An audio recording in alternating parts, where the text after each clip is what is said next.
할렐루야, 반갑습니다. 오늘도 여김없이 우리 예배 자리에 나오신 우리 주의 성도님들을 환영하고 또 축복합니다.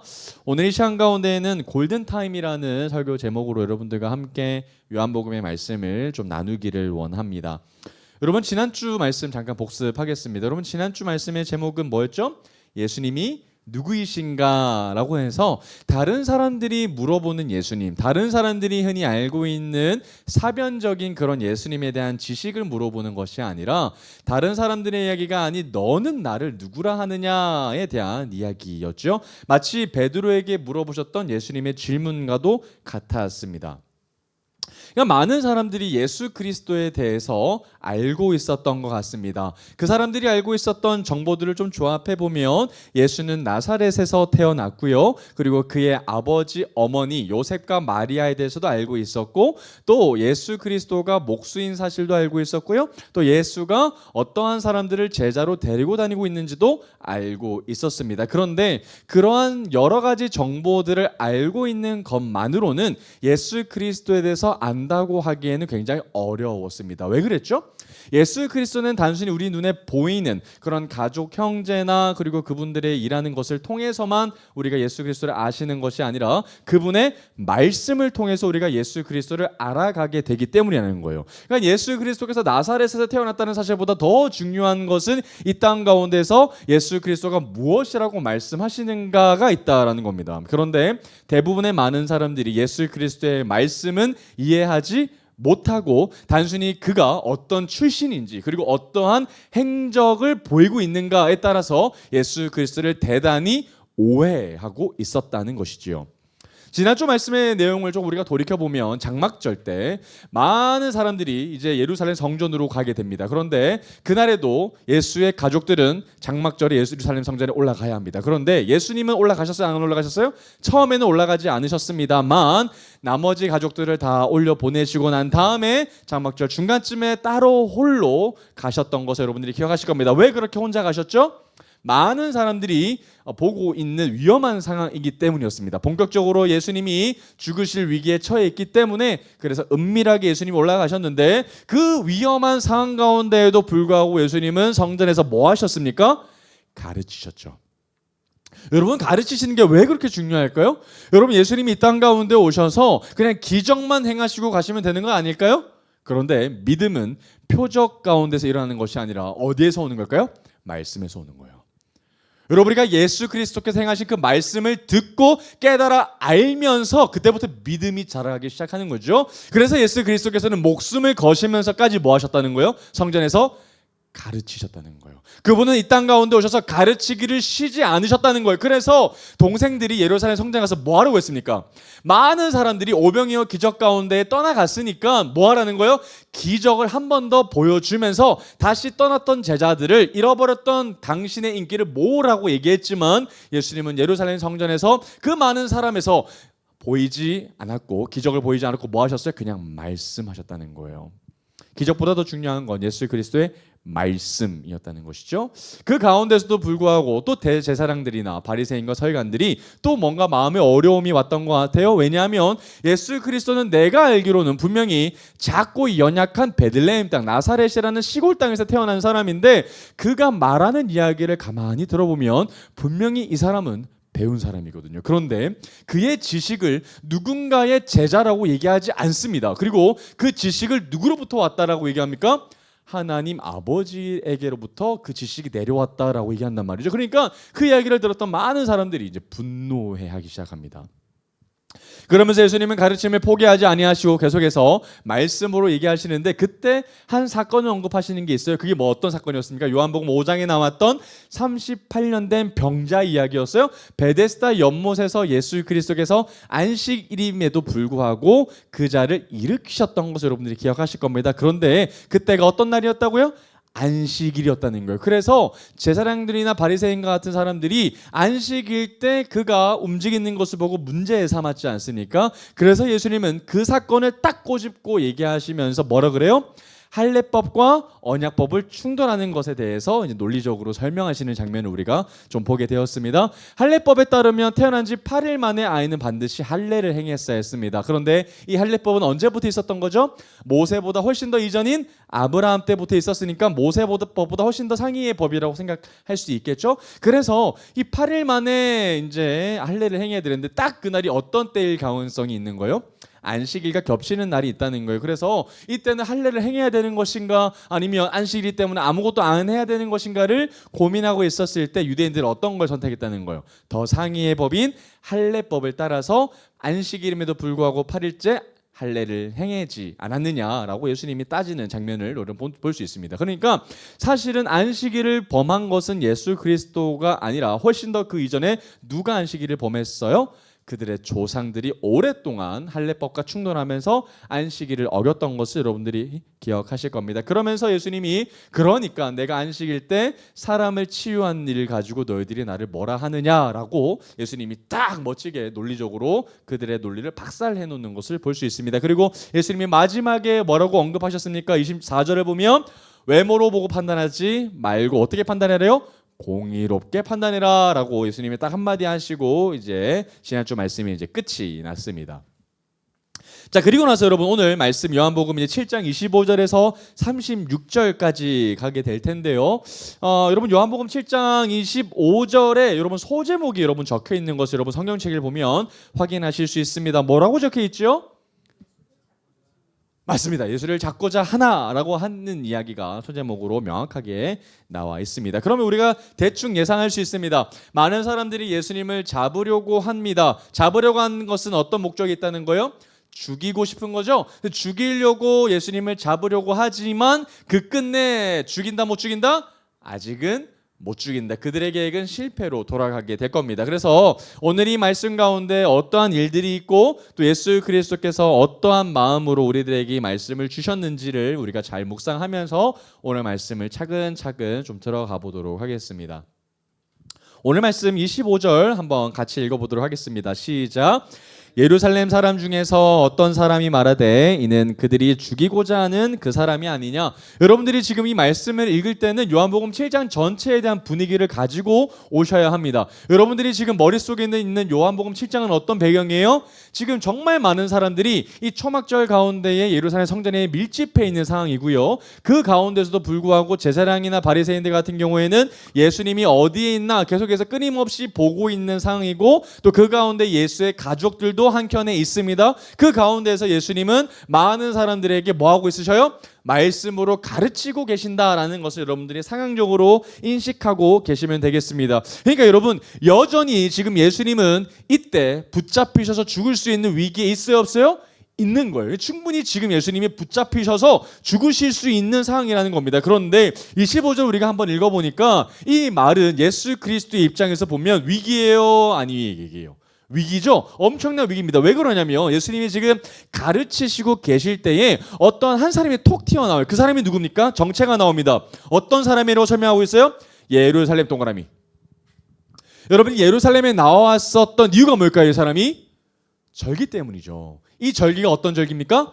장막절이죠. 그죠? 그러니까 초막절, 장막절, 수장절 이때에 이 사람도 절기를 지키기 위해서 유대인이기 때문에 이때 예루살렘 성전에 나와 있는 겁니다. 그러니까 예수 그리스도와 무관한 사람이 아니라는 거죠. 그리고 유대인들이 가지고 있었던 언약 백성과도 무관하지 않았던 사람이었다는 거예요. 그런데 그 사람이 말을 하는 겁니다. 갑자기 크게 얘기하는 거예요. 자, 뭐라고 얘기하는가 봤더니 뭐라고 얘기합니까? 이는 그들이 죽이고자 하는 그 사람이 아니냐. 여러분 여기서 보면 예수님을 두 번 가리킵니다. 이는 그리고 그. 지금 관사가 지금 두 번 쓰니까 정관사가 그래서 이 사람이 바로 그 사람이 아니냐라고 얘기한다는 거예요. 여러분 이 사람의 의도가 뭘까요?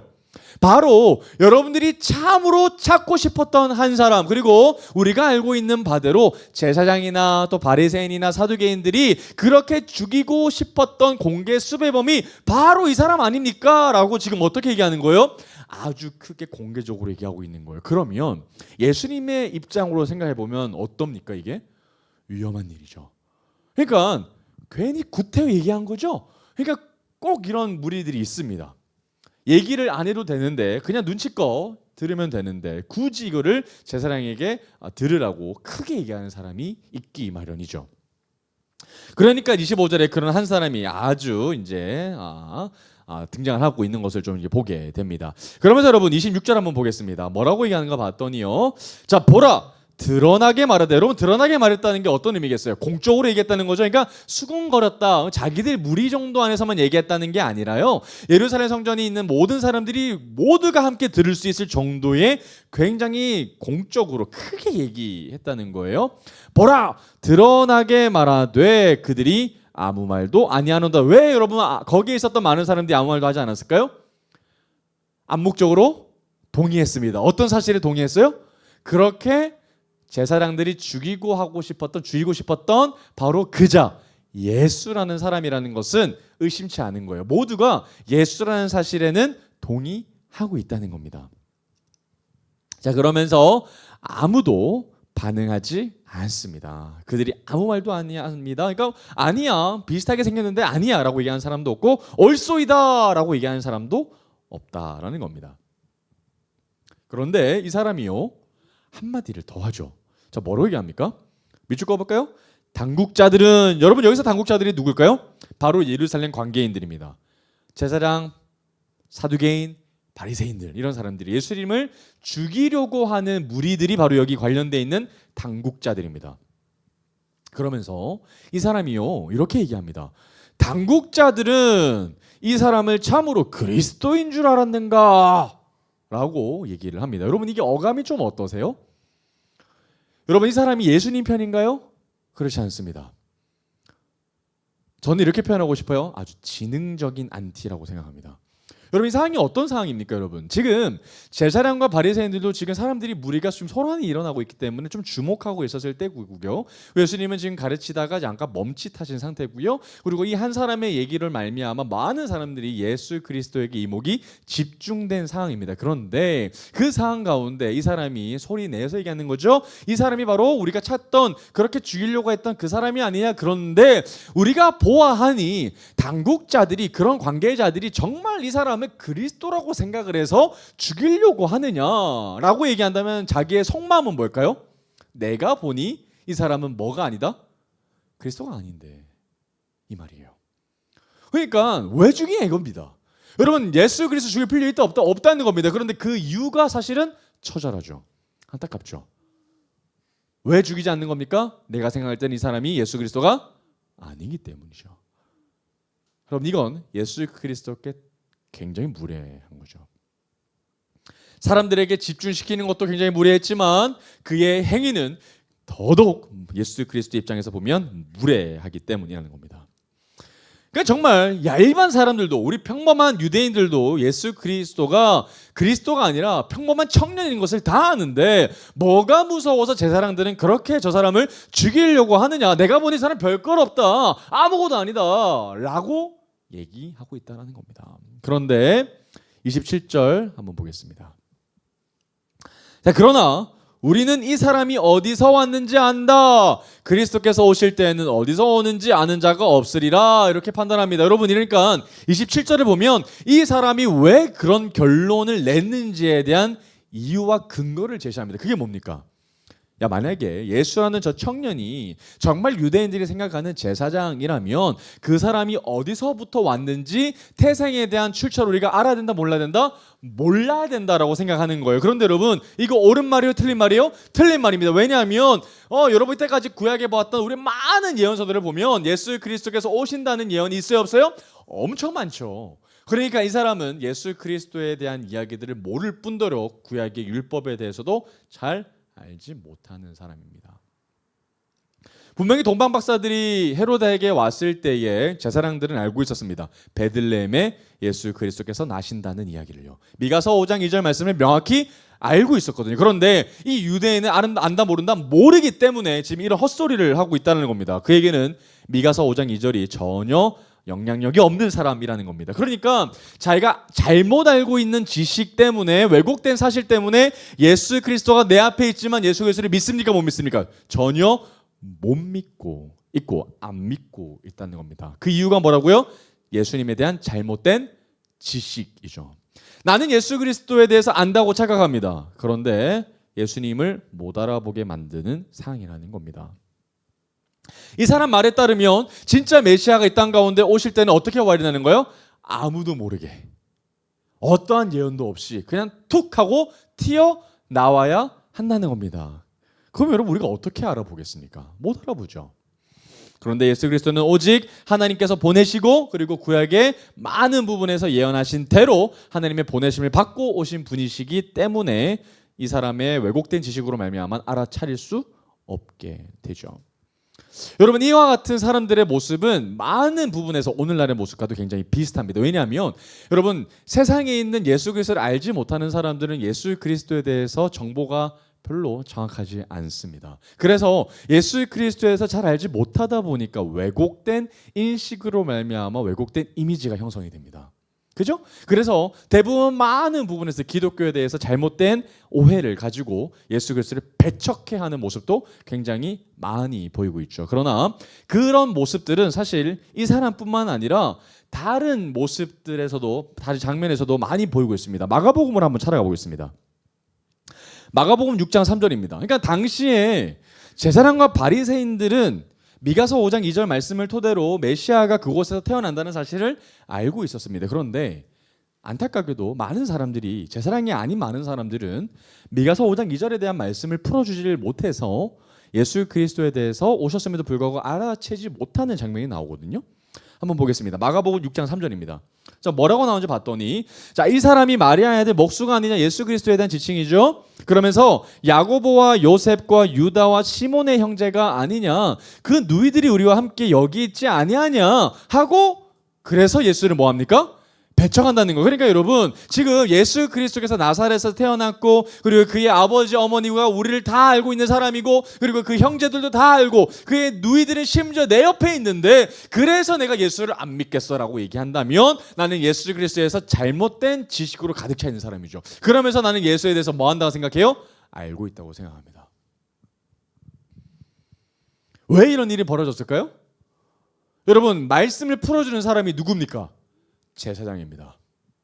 제사장은 의무가 있습니다. 구약의 율법들을 뭐 해줘야 돼요? 풀어줘야 됩니다. 그런데 제사장들이 미가서 5장 2절을 풀어줬어요? 안 줬어요? 안 줬어요. 자기들만 알았죠. 그들은 분명히 알았습니다. 그런데 풀어주지 않았어요. 그러니까 백성들이 모르죠. 올바른 하나님에 대한 말씀, 성경에 대한 지식이 없으니까 예수님이 오셔서 예수님에 대해서 알아보지 못하는 연약한 백성들의 모습을 우리가 보이고 있다는 겁니다. 그럼에도 불구하고 안타까운 것은 그들이 예수님을 잘 알고 있다고 착각한다는 겁니다.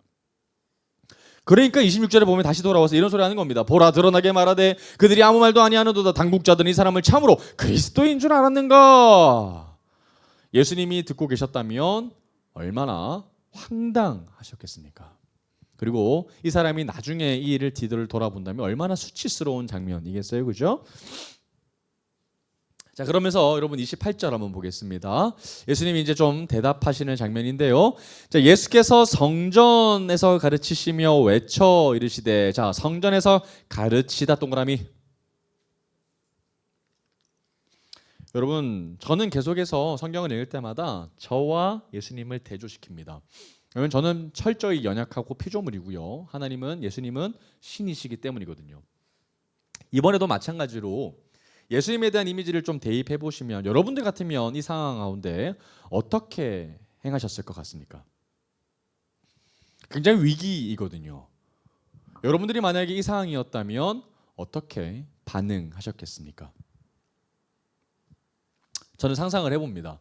저는 굉장히 위기 상황이죠. 그러면 저는 그 즉시 하늘을 날든지 투명 인간이 되든지 싹 그 자리를 벗어났을 겁니다. 기회는 많습니다, 아직. 그죠? 근데 예수님 뭐 하셔요? 그 사람을 죽이시지도 않죠. 가만히 내버려 두시고 뭐 하셔요? 여전히 가르치셔요. 여러분, 이건 사람이 아니죠. 왜 가르치셨을까요? 말씀이 가장 중요하기 때문입니다. 그럼에도 불구하고 그분은 말씀하시죠. 여러분, 말씀은 진짜 예수님이 목숨 거시고 하신 겁니다. 그게 기록되어 있는 게 바로 성경이죠.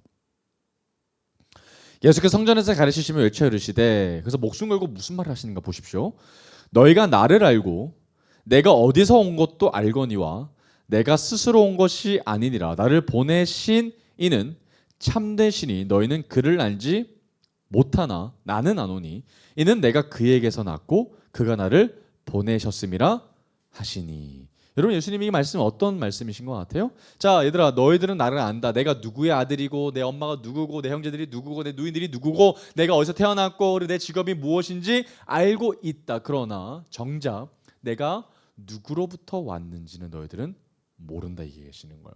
여러분, 요한복음 5장에서 계속 끊임없이 반복해서 등장하는 단어가 예수님이 그냥 오셨던 것이 아니라 하나님의 분명한 목적과 계획에 따라서 보내심을 받은 분이라는 것이 분명하게 전달되고 있거든요. 그러니까 하나님께서 보내주셨기 때문에 예수님이 이 땅 가운데 오셨지 않습니까? 그런데 정작 나를 보내신 하나님에 대해서는 너희가 알지 못한다라고 이 사람들을 향하여 예수님이 지적해 주고 계신다라는 겁니다.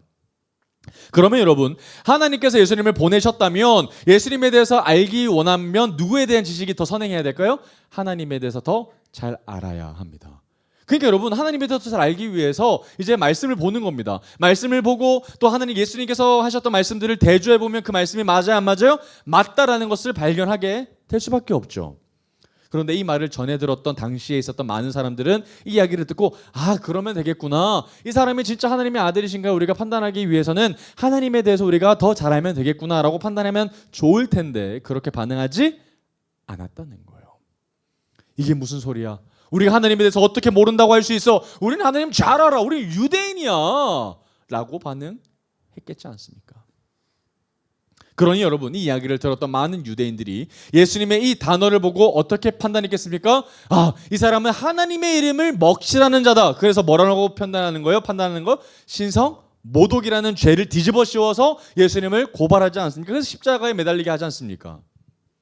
근데 진짜 신성 모독한 사람은 누구예요? 예수님이 아니라 바로 눈앞에 있는 사람들이죠. 30절 말씀입니다. 자, 그들이 예수를 잡고자 하나 손을 대는 자가 없으니 이는 그의 때가 아직 이르지 아니하였음이라. 여러분, 제가 지난주 말씀 가운데 예수님께서는 그냥 마음대로 죽으시면 안 된다는 이야기에 대해서 설명을 쭉 했습니다. 그죠? 그분은 오직 십자가에 나무에 달려 저주받은 자와 같은 바 되어서 모든 피를 쏟으셔야 했죠. 번제물로 드려지셔야 했습니다. 제물이 되셔야 했기 때문에 십자가가 아니고서는 구원의 길이 없었어요. 그래서 그의 때를 오직 기다리고 계셨기 때문에 그냥 죽으시면 안 됐습니다. 그래서 30절 보면 어떤 표현을 하고 있어요? 예수를 잡고자 하나. 여기서 여러분, 잡다라는 말은 예수님을 죽이고 싶은 말입니다. 그래서 예수를 잡으려고 했습니다. 그런데 손을 대는 자가 있어요, 없어요? 없습니다. 근데 감히 손을 대는 자가 없어요. 근데 그 이유가 뭡니까? 아직 그의 때가 이르지 않았기 때문에. 여러분, 이게 많은 사람들이 예수님을 죽이고 싶었습니다. 그런데 아무도 나서는 이가 없었어요. 그런데 나서지 못했던 이유가 다른 사람 눈치 보느라, 아니면 내게 힘이 없어서, 아니면 내가 용기가 없어서 그런 게 아니라는 거예요. 내 마음은 굴뚝 같은데 하나님께서 강권하심으로 말미암아 못하게 막으셨다는 거예요. 왜요? 아직 예수님의 때가 오지 않았기 때문이라는 거예요. 그러니까 하나님의 아들을 우리가 원한다고 해서 죽이고 싶다고 해서 마음대로 죽일 수 있는 분이 아니라는 것을 요한복음에서 다시 한 번 더 강조하고 있습니다. 여러분, 그러니까 참 웃긴 상황인 거예요. 여러분, 말은 많이 합니다. 사람들이 예수님을 죽여라. 저 사람이 신성모독했다. 어떻게 하나님의 이름을 욕할 수 있느냐. 저 사람은 제 사람들이 죽이고 싶었던 바로 그 자다. 빨리 죽여라, 잡아라 하는데 아무도 나서는 이가 없는 참으로 아이러니한 모습이라는 거예요. 얼마나 웃겨요, 그죠? 모두 말만 하는 거예요, 말만. 아무도 그렇게 할 수 없는 겁니다. 그런데 여러분, 그런 무리들 가운데 다른 무리들이 등장합니다. 한번 보겠습니다. 31절이에요. 자, 무리 중에 많은 사람이 예수를 믿고 말하되. 와우. 여러분, 예수 그리스도의 말씀을 대적하고 예수 그리스도를 죽이려고 하는 사람들도 있었습니다만은 적지 않은 많은 사람들이 예수님을 믿었다고 나와요. 놀랍죠? 예수를 믿고 말하되 뭐라고 얘기합니까? 그리스도께서 오실지라도 그 행하실 표적이 이 사람이 행한 것보다 더 많을 수 있겠어? 라고 얘기한다는 거예요. 예수님이 우리에게 보여준 표적은 충분하다, 불충분하다? 충분하다는 거예요. 설령 니들이 말하는 메시아가 니들이 알지 못하는 때에 갑자기 온다고 할지라도 이분이 이 땅 가운데 행하셨던 그 표적만큼은 못할 것 같다는 거예요. 그래서 내 눈앞에 서 계시는 그분이 바로 내가 볼 때는 그리스도 같다라고 판단한다는 거예요. 그래서 이 사람의 판단이 한 사람의 판단이 아니라 적지 않은 많은 무리들이 예수님에 대해서 반응하고 있다는 겁니다. 여러분, 이게 어떻게 된 일일까요? 뭔가 31절을 보지 않았으면 예수 그리스도의 말씀 가운데 다 대적하는 사람들만 있는 것처럼 보이거든요. 그런데 그게 아니라 31절에 반전의 말씀이 빡 하고 튀어나오는데 31절이 나오게 된 계기가 있죠. 그게 뭡니까? 가르치심이에요. 말씀입니다, 여러분. 여러분, 이제 더 이상 예수님께서 기적을 보여주심으로 말미암아 사람들이 따르지 않을 겁니다. 이제는 예수 그리스도의 말씀으로 사람들이 따르기 시작할 겁니다. 주의 말씀은 영원하기 때문이죠.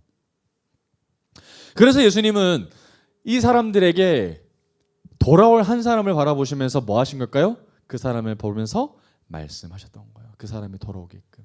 그래서 예수님은 목숨 거시고서도 말씀하셨던 거죠. 귀 있는 자는 들을지니라. 그래서 예수님 목숨 거셨던 겁니다. 돌아오는 사람들이 있기 때문이죠. 그러니까 그 많은 무리들 가운데에도 예수를 믿는 무리들이 있었다라는 것이 굉장히 중요하다는 겁니다. 32절 볼까요? 자, 그러니까 여러분, 진영이 나뉘겠죠? 그 예수 그리스도에 대해서 배격하고 또 비판하고 또 죽이려고 하는 무리들이 있는가 한 반면에 반대편에 있는 무리들은 또 어때요? 예수 그리스도를 우호적으로 믿는 사람들이 있었다는 거예요. 그러면 자기들끼리 안에서도 예루살렘 성전에서 다투고 논쟁하고 토론하는 장면들이 펼쳐졌을 겁니다. 그러니 여러분, 32절에 보면 뭐라고 나오나 보면 예수에 대해서 무리가 뭐예요? 수군거렸다 논쟁했다는 거. 어떤 논쟁이겠어요? 야, 예수가 진짜야, 아니라 예수 가짜라니까 죽여야 돼. 저 사람은 신성모독했어. 무슨 소리야? 진짜 메시아가 온다 하더라도 저 사람만큼 기적을 나는 못할 것 같아. 저 사람 죽이면 너 큰일 난다. 안 돼. 아니야, 메시아야, 아니야. 뭐 이런 서로 논쟁을 하는 이야기가 누구한테 들렸다고요? 바리새인들에게 들렸습니다. 근데 여러분, 바리새인들에게 들리기 전에 누가 먼저 들었을까요? 이 얘기를? 눈앞에 계시는 예수님 먼저 들으셨겠죠. 얼마나 그분의 마음이 또 찢어지셨겠습니까? 바리새인들에게 들려버리니 반응합니다. 대제사장들과 바리새인들이 그를 잡으려고 누굴 보내요? 아랫사람들을 보냅니다. 이제 군사들을 출동시켜서 예수님을 뭐해라? 체포하라, 잡아라, 이제 죽일 것이다 라고 얘기했다는 겁니다. 그러니까 이 사람들은, 제사장들은 그렇게 계속해서 예수를 찾아서 죽이려고 했는데 이 많은 사람들이 예수인 것을 증언해 줬으니, 이 사람이 스스로 예수에 대해서 자기가 예수라고 얘기했으니 진짜 잡을 수 있는 절호의 기회가 온 것이죠. 그래서 출동하라고 아랫사람들을 보내고 있다는 겁니다. 그러면 여러분, 다시 한번 제가 여러분들에게 물어보고 싶습니다. 만약에 이때 여러분들이 예수님이었다면 어떻게 반응하시겠습니까? 지금 눈앞에 군사들이 나를 향해 뛰어오고 있습니다. 그럼 어떻게 해야 됩니까? 도망가야죠. 아니면 병사들을 죽이거나 해야죠. 33절 한번 볼까요? 예수님이 계속해서 말씀하셔요. 여러분, 여기서 계속해서 예수님의 마음을 읽으셔야 됩니다. 왜 계속 말씀하실까? 말씀이 우리를 살리기 때문이죠. 33절 보겠습니다. 예수께서 이르시되 내가 너희와 함께, 자, 밑줄 거 볼까요? 가장 오늘 중요한 단어입니다. 조금 더 있다가, 조금 더 있다가, 조금 더 있다가 나를 보내신 이에게로 돌아가겠노라. 여러분, 조금 더 있다가라는 표현은 시간이 언젠가는 끝날 것을 말하는 단어입니다. 그래서 오늘 제가 설교 제목을 뭐라고 잡은 거예요? 골든타임이에요.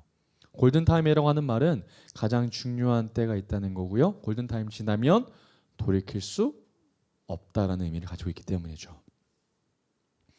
그러니까 여러분, 지금 누가 봐도 예수님은 붙잡힌 몸입니다. 그죠? 예수님을 체포하라고 했어요. 그러면 제사장과 바리새인들을 섬기고 있는 수하에 있는 밑에 있는 사람들은 예수님을 근처에 가서 예수님을 포박하면 끝입니다. 그런데 여러분, 눈앞에 군사들이 있는데 예수님은 하나도 조금도 주눅들지 아니하시고 뭐라고 얘기하시는 거예요? 니들이 나를 잡으러 왔지만 아니, 조금 더 있다가 와야 돼 라고 오히려 그들을 돌려보내는 듯한 어감이 있습니다. 오히려 이들이 아무리 잡고 싶어도 예수님은 지금은 잡혀줄 생각이 전혀 없으신 것처럼 보인다는 거예요. 여러분, 그러니 잡을 수 있는 것이 아니라 예수님이 뭐 하시는 거예요? 결국엔 때가 되어 잡혀주시는 것이죠. 그들이 잡고 싶다고 해서 결코 잡을 수 없습니다. 그런데 왜 그렇게 하신다고 얘기하셔요? 내가 너희와 함께 조금 더 있기 원하셔서 그렇다는 거예요. 예수님이 이 땅 가운데 조금 더 함께 너희들과 있고 싶으셔서 그래서 지금 내가 시간을 뒤로 미룬다. 그런데 그 시간이 지나면 나는 누구에게로 간다? 나를 보내셨던 이 나의 출처의 근원 되시는 성부 하나님에게로 나는 돌아갈 것이다 라고 얘기하신다는 겁니다. 34절 볼까요? 자, 너희가 나를 찾아도 만나지 못할 터이요. 자, 이거 어떤 때일까요? 시점으로 보면 골든타임이 지난 때죠. 그러니까 다시는 돌이킬 수 없는 그때입니다. 그러니까 너희가 나를 아무리 찾아도 그때는 나를 만나지 못한다 하는 거죠.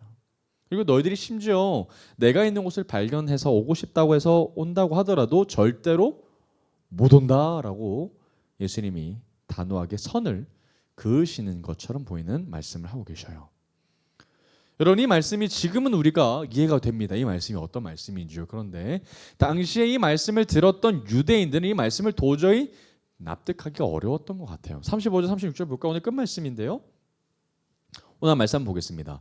자, 이에 유대인들이 서로 묻되 야야야 이게 무슨 소리야? 이 사람이 어디로 가기에 우리가 그를 만나지 못한다고 한다는 것이냐 이 말하는 거죠.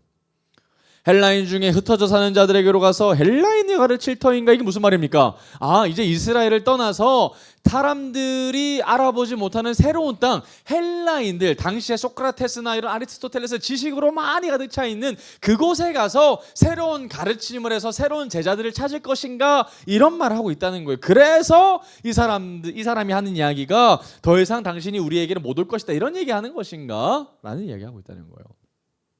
그러면 36절입니다. 나를 찾아도 만나지 못할 터예요. 나 있는 곳에 오지도 못하리라. 이 한 말이 도대체 무슨 말이냐? 아무리 당신이 헬라 그리스 땅으로 가서 가르침을 시작한다고 할지라도 숨는다고 할지라도 우리가 배 타고 가면 그만 아니냐? 우리가 당신을 죽이겠다고 하면 또 당신의 있는 곳을 찾겠다고 하면 우리가 어디든지 못 가겠느냐? 우리 다 갈 수 있다. 즉 우리가 만나고 싶으면 언제든지 만날 수 있다. 얘기하는 거죠. 그러니 만나고 싶어도 만날 수 없다라는 당신의 얘기가 틀렸다 얘기하고 있다는 거죠. 여러분, 오늘 말씀 제목이 이제 골든타임이죠. 골든타임. 여러분, 이제 삶과 죽음의 경계사에는 진짜 골든타임이 딱 있습니다. 여러분, 뭐 의학 드라마를 많이 보시면 의사들이 자주 얘기하죠. 그때 골든타임을 놓치지 않게끔 수술이 이제 들어가야 한다라고 합니다. 골든타임이 끝나면 그 즉시 뭐가 찾아와요? 죽음의 그림자가 짙게 들이오게 된다라는 겁니다. 여러분, 우리가 그리스도를 따르는 기독교인들은 반드시 골든타임이 있습니다. 언제까지죠? 복음을 받아들이는 때는 예수 그리스도께서 이 땅 가운데 재림하시기 전입니다. 그분이 이 땅 가운데 오시기 전에 우리는 예수 그리스도를 반드시 만나야 하고 그분을 믿어야 합니다. 그 뒤가 넘어가면 기회가 있어요? 없어요? 없습니다. 있다라고 말하는 종교가 어디 있죠? 이제 카톨릭 같은 종교 보면 연옥 제도가 있어서 이제 패자부활전이죠. 쉽게 말하면. 그래서 카톨릭에서 저는 굉장히 충격적이었던 장면 중에 하나가 이제 거기는 제사가 없긴 하지만 죽은 자들을 위한 기도가 있습니다. 그러니까 왜냐하면 우리 부모님이 믿지 않고 죽었기 때문에 그래서 그분들이 연옥에서 다시 하나님을 잘 믿고 구원에 이르고 천국에 갈 수 있도록 살아있는 자들이 기도회를 합니다. 그러니 신부님들이 와서 자 죽은 자를 위해서 기도합시다라고 하면 우리 기독교인들은 받아들이기가 어렵죠. 좋은 게 좋은 거라고 해서 연옥이라는 제도를 만들었지만 절대로 성경은 연옥이라는 얘기를 한 번도 한 적이 없습니다. 여러분, 이슬람도 마찬가지죠. 죽어도 또 기회가 있다고 봅니다. 불교는 말할 것도 없죠. 모든 그의 사상이 사후 사상들이 계속해서 연단과 하면 다시 사람으로 태어날 수 있는 길이 있다라고 보고 있지 않습니까? 그러나 예수님은 다르게 얘기하셨죠. 그때에 대해서 분명히 얘기하셨고요. 그리고 예수 그리스도를 믿어야만 구원에 이른다라고 예수님께서는 분명히 말씀하셨습니다. 우리 요한복음 6장 53절에서 57절까지 말씀을 다시 한 번 더 보도록 하겠습니다. 요한복음 6장 53절에서 57절까지입니다. 예수 그리스도께서 하셨던 말씀인데요. 요한복음 6장 53절에서 57절까지입니다.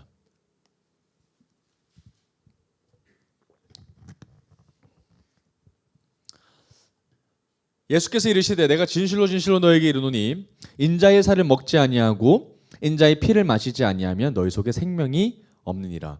내 살을 먹고 내 피를 마시는 자는 영생을 가졌고 마지막 날에 내가 그를 다시 살리리니 내 살은 참된 양식이요 내 피는 참된 음료로다. 내 살을 먹고 내 피를 마시는 자는 내 안에 거하고 나도 그의 안에 거하나니 살아계신 아버지께서 나를 보내심에 내가 아버지로 말미암아 사는 것 같이 나를 먹는 그 사람도 나로 말미암아 산다. 안 먹으면 어떻게 되는 거예요? 죽는 겁니다. 언제까지? 골든타임 때까지. 그래서 먹어야 합니다.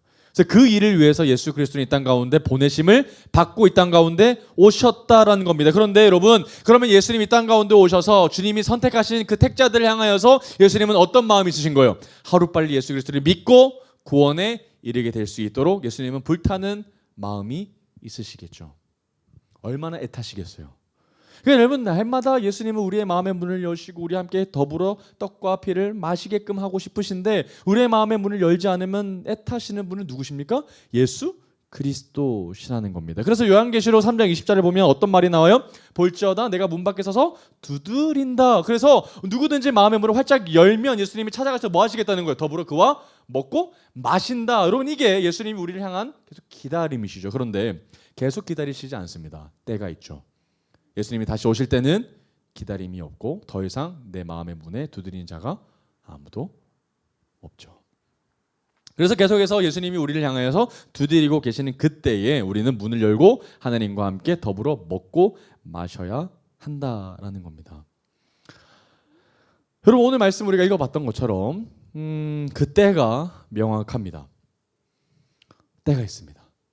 때가 명확하죠. 그런데 그 때를 지금 예수님이 연장하고 계시는 것처럼 보이죠? 근데 그 연장하시는 이유가 뭐라고요? 우리와 함께 있고 싶으셔서 그렇다는 겁니다. 여러분, 지금도 충분히 하나님이 분노하심으로 말미암아 예수님이 앞에 있었던 많은 사람들을 하나님은 쓸어버리실 수 있어요? 없어요? 있으십니다. 그런데 하나님의 그 엄청난 분노와 진노의 잔을 예수님이 뭔가 막으시는 것 같은 느낌이 있어요. 그죠? 이게 누구기 때문에 그런 겁니까? 중보자기 때문에 그래요. 여러분, 하나님이 보시기에 자신의 아들을 이렇게 패역하게 바라보는 백성들을 하나님은 얼마나 불타는 마음으로 보고 계시겠어요. 그런데 그렇게 하시지 않는 이유는 누구 때문인 거예요? 순전히 중보자 때문이에요. 그래서 여러분, 이 요한복음 7장을 읽어보면 어디랑 그렇게 오버랩이 잘 되냐면 출애굽기랑 정확하게 짝이 맞춰집니다. 그래서 여러분, 예수 그리스도께서 오병이어 했을 때 어떤 사건이 딱 오버랩 됐어요? 출애굽기 때 만나와 메추라기 사건 오버랩 됐었죠? 그 사건이 딱 오버랩 됩니다. 그리고 이제 르비딤 사건 여러분들이 기억하실 겁니다. 마사 무리바라는 반석에서 예수님의 반석과 같은 그 반석을 딱 치니 뭐가 터져 나와요? 물이 터져 나오죠. 그래서 여러분 한번 말씀 한번 미리 한번 찾아보겠습니다. 요한복음 7장 37절 한번 볼까요? 요한복음 7장 37절. 그래서 오늘 이야기가 다 끝나고 뭐 주시겠다는 거예요? 내 배에서 생수의 강이 나올 거라는 거, 터져 나올 거라는 거. 이거 어떤 상징이에요? 무리바 반석에서 물이 터져 나오는 것 같은 이미지가 요한복음 7장에서 그대로 보여집니다. 여러분, 그래서 계속해서 히브리서 말씀 가운데 누구랑 계속 비교해요? 모세와 예수 그리스도를 비교합니다. 왜죠? 마찬가지로 여러분, 출애굽한 백성들도 하나님의 진노하심으로 말미암아 그 백성들은 쓸려 없어져야 했습니다만 누가 대신 앞으로 나아가서 중보합니까? 모세가 나가요. 그래서 여러분, 모세가 나중에 이제 우리 출애굽기 때 주일 때 보겠지만 금송아지 사건으로 언약받은 백성들이 바로 하나님을 패역한 백성으로 나아가자 하나님이 그들을 쓸어버리려고 하실 때에 모세가 하나님의 명예를 두고 하나님이 참으시라, 하나님의 마음 돌이켜 주시옵소서라고 간구하는데 그 이미지가 정확하게 예수 그리스도와 오버랩되는 거죠. 하나님은 이들을 쓸어버리실 수 있으시지만 쓸어버리시지 아니하시는 이유는 누구 때문에 하는 거예요? 중보자 때문에 하는 거예요. 근데 여러분, 모세는 단순히 리더였기 때문에 그랬다면 예수님은 어떠한 마음으로 하나님의 진노를 걷어가시게 하시죠? 우리를 사랑하심으로 말미암아 하나님으로부터 그 진노를 대신 받으신다는 겁니다. 오늘 이 이야기가 요한복음 7장에서 가장 중요한 대목입니다. 예수님은 나를 사랑하셔서 하나님의 진노를 대신 받으셨다. 지금도 그분은 우리를 향해서 이렇게 얘기하고 계신다는 거예요. 조금만 더 있다가, 조금만 더 있다가, 하나님 조금만 더 있다가요, 내가 사랑하는 자 그들과 함께 더 교제하다가 난 하나님께로 가겠습니다. 이 고백을 하셨던 분이 바로 나의 주 예수 그리스도셨다는 겁니다. 여러분 그러니요. 우리가 이 땅 가운데 살아가면서 우리가 하나님과의 교제하는 건 정말 중요한 일입니다. 여러분 교제는 내가 하고 싶다고 해서 하는 것이 아니라 예수님께서 길을 열어주셨기 때문에 우리가 한정된 시간 가운데서 누릴 수 있는 최고의 선물이죠. 그래서 여러분 이 땅 가운데 우리가 주님과 함께 교제하는 것을 여러분 목숨처럼 사수하셔야 합니다. 이 기쁨을 절대로 세상 가운데 빼앗겨서는 안 되죠. 예수님이 지금도 하나님을 바라보시면서 하나님 조금만 더 있다가요. 조금만 더 있다가요. 이들과 함께 조금만 더 교제하다가요. 제가 재림하겠습니다라고 지금도 이 땅을 향하여서 그렇게 마음하고 계시지 않으실까요? 사랑하는 여러분 오늘 시간 가운데 계속해서 나의 마음의 문을 두드리시는 그 예수님께 우리의 마음의 문을 활짝 열고 우리 주님께 온전히 나아가는 시간이 되기를 간절히 소망합니다. 주님이 나를 오랫동안 기다리셨죠? 기다리셨던 주님 나도 역시 주님께 나아가 내가 먼저 주님을 기다리는 주님의 백성 되겠습니다 라고 우리 기도하고 또 찬양하는 시간을 갖도록 하겠습니다.